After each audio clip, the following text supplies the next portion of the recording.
Здравейте, приятели!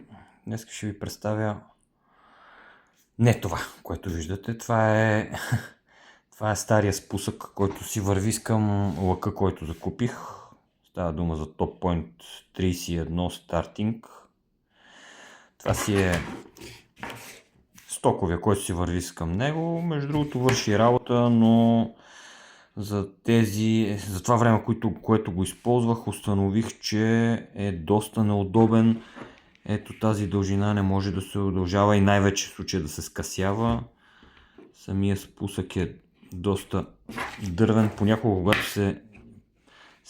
като се стреля, става едно леко приплъзване на тетивата на лъка и, как да ви кажа, смисъл, понякога не искам да направя изстрел, но тъй като явно нещо леко съм го докоснал или обратното, изстрела е нежелан или пък неочакван, така да се каже. Затова реших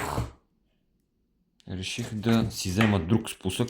Само да ви покажа този. Тук има едни много гадни ръбчета и се наложи да ги изрежа, защото ми направиха мазол от стрелба. Трябва да покажа.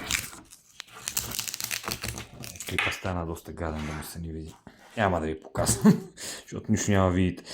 Тези неща трябваше да ги изрежа от другата страна, защото като се дръпне тетивата и започва да се протрива накидката и боли. Така, затова реших да го заменя и си взех ето това нещо на B3 Archery. Това е просто светлини години пред другото. Само не знам откъде да започна. За начало да кажа, че това е от кожа.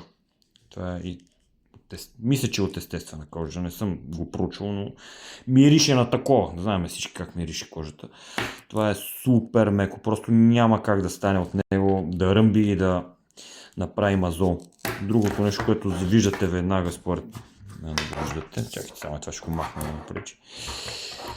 Самия спусък постоянно се върти, може да се измества във всички ъгли. Това се върти също. Няма как да го опишат, просто трябва да го видите и да го пробвате. Спусъка е супер мек, мега чувствителен. Гледайте, просто за какво става дума. След това се зарежда и едночелюстен се води. Смисъл, само това е подвижната част. Уникално, просто като чувство е в пъти, не един път, в пъти по-добре от това, което е в случая стоковото, което си вървеше с това. Просто много добро. Само погледнете за какво става дума. Само леко се натиска и може да произведе изстрел. Просто уникално.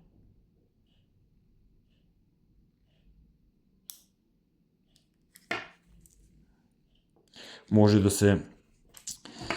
да се удължава. Мисля, че може даже и още да се скъсява. Самия спусък мисля, че не може да се регулира, смисъл да е по-тежък или по-лек от това, което е, но аз това го пробвах тук както тези другите колеги, които стрелят с лукове в клипчетата, с въже го пробвах да го натегна, защото нали, празен изстрел с лък не е добре да се прави и просто уникален. Много е добре направен.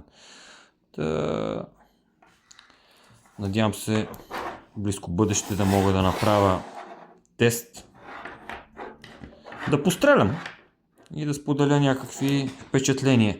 Извинявам се за предишните два клипа, може би са ви били доста скучни, които ги качих. Снимах с екшен камерката ми, която явно не е много добро качество, не прави клипчето много добро качество, и незнайно защо не е записала звука, защото аз там говоря някакви работи, обяснявам. Без звук се е получило. Така. Това е новата ми придобивка. Надявам се да ви е бил интересен аматьорския ми клип. И в най-скоро време да направя някакъв тест. Има си тук вътре и описание, евентуално как може да се сетват нещата, които... В смисъл, айде на български казвам, да се променят на настройките на самия спусък. Това е за сега от мене. Надявам се да ви е било интересно. Няма да пълна клипчето с други щуроти. Разликата, пак подчертавам, разликата на двата спусъка е от небето до земята, като изработка, качество и чувство. Най-вече чувство. Това е. Чао! До нови срещи!